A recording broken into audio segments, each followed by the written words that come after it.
2 weeks from today, people in school districts all across the area will be heading to the polls to pick school board members and decide on budgets for next school year. Joining us now is Jordan-Elbridge School Superintendent Jim Froio. Thanks so much for joining us tonight. My pleasure.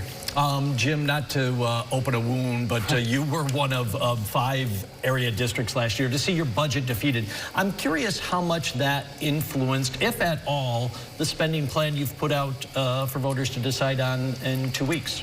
No, it really didn't influence it. You know, every year we do the best we can to put forward a budget that accomplishes, you know, 3 things, basically. That it preserves all of our school academic and co-curricular programs, that it preserves our staff, no layoffs, and that we can do that all with a modest tax increase. So we're rolling out a 1.7% increase, which is ironically the same one that we rolled out last year. Oh, probably not easy to get to, though. How did you get to that tax levy increase?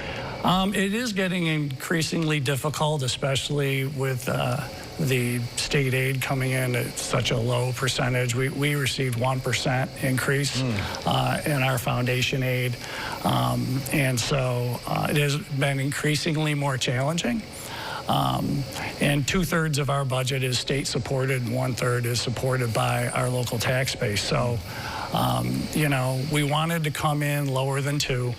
So we thought that the 1.7 accomplishes our goal of offsetting the budget with the state aid that we do have available. I know you said one of the key goals was to try to preserve people, no layoffs. How does staffing look this year? I know you had some retirements. Will those be positions that you won't fill, so we're not laying anybody off, but we're reducing positions? Or how's staffing look, basically? Yeah, so we made a commitment quite a while ago to downsize through attrition. So whenever there's a retirement, we take a real close look at whether or not we need to replace the position or not.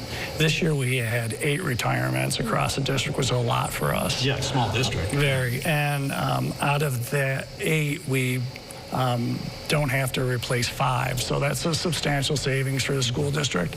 And it was just really the way the retirements came across, that were very evenly sprinkled across the district. So we took a close look at class size and so forth, and that really wasn't negatively impacted. So that helps us a lot. As far as new hires, quite frankly, it's never been a better time for us to hire.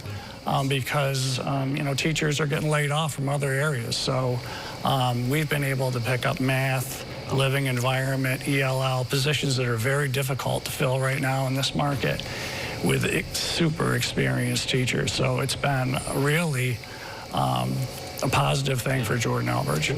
Can I ask you, though, because of the state aid setback, you have to wonder, you're going to have to cut programs.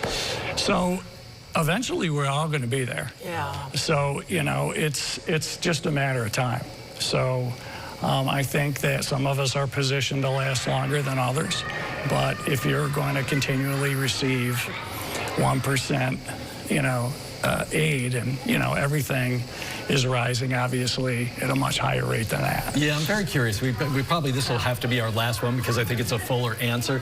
I've heard this from several superintendents who have sat in that very seat. This whole outdated foundation formula, almost 25 years old. How crippling is it to you when you rely on 2/3 of the budget coming from the state? I mean, how outdated is it? How much might you be missing out on?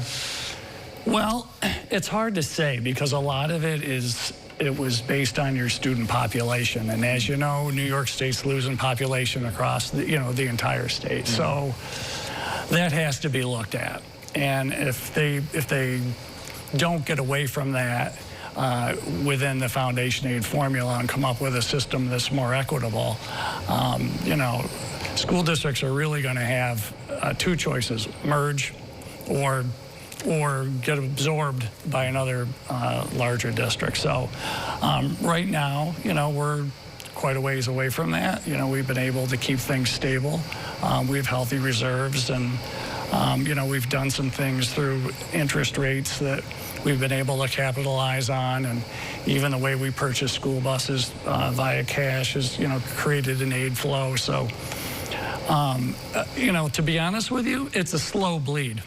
But it is a bleed nevertheless, and it has to be remedied at some point, and I hope it does, and especially rural schools. You know, I think Kathy Hochul once said, you know, I don't want to pay for empty seats.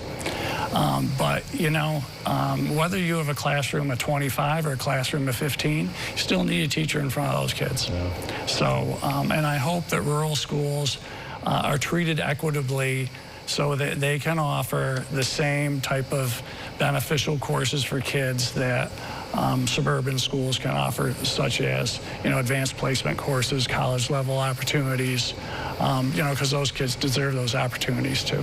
We're hearing it from many rural schools, Jim. Yeah, not just Thank Jordan. you so much for your time. I really appreciate it. Thank you. Absolutely, thank you. Download the WSYR Plus app on your TV to stream News Channel 9 for free. Just go to your smart TV, search WSYR Plus in the App Store, and download to start streaming today.